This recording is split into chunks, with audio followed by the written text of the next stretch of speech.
One time I was driving. We're in the Washington Conference, and I had been elected as a layperson to the Conference Executive Committee, which means once a month I would travel to the conference office for a day-long meeting and help guide the church in their decisions. And I drove the farthest of anybody in the conference to get there. It'd be about like you going to the conference office here, quite a ways. And of course it's in rush hour traffic, and so anyway, we would usually take the freeway, and this lady from Shelton and I, who were both on the committee, would carpool to save us from getting bored.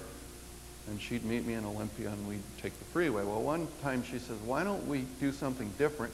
Why don't you come and get me at my house, and we'll go by way of ferry over to Seattle. I said, that's great. So that day, I'm driving a different route. I'm on a 2-lane road, and I'm coming into the town of Shelton. The sun's barely coming up, and I notice off on my right a car that caught my eye with a for sale sign in it, and I thought it was a 48 Cadillac, which would be really cool.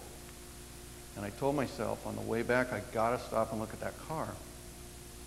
Well, went and we did our meeting, and by the time I came back on that road, it was dark, and the house was dark, and it was a 48 Buick, not a 48 Cadillac, which is kind of the little brother to the Cadillac. But I stopped anyway, and I was looking at it, and it was pretty sad. The car actually looks like it's sad. The grill goes like this. You just stand in the front, and you just think sad. But that's part of what makes it cool. So I thought, well, it's late, the lights are out in the house, I'm going to knock on the door anyway. So I knocked on the door, and a guy came out. I woke him up out of bed. It wasn't that late, but he was in bed early for some reason. That began a process of negotiating with trying to buy this car, which I probably didn't need more than a hole in the head, but I just had to have it. Time went along. I didn't want to act too eager, and so I didn't call very often. And next thing you know, I called, and they said, well, we sold it. Oh, okay. Oh, well, there'll be another one. So I forgot about it. About a month later, we're going to camp meeting. At Washington camp meeting. My kids love to go to that.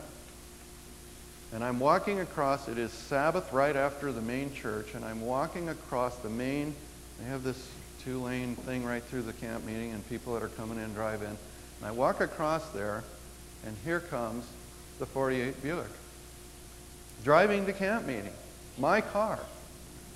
So I walked right out in the middle of the road and stopped them and walked up to the window, and I said, is this car from Shelton? And Gene, right there, says, yeah, with a big smile on his face. And I said, you bought my car. And he laughed and smiled, and I said, you got to come over to my place. We got to talk. Because anybody that would drive that car to camp meeting is going to be my friend.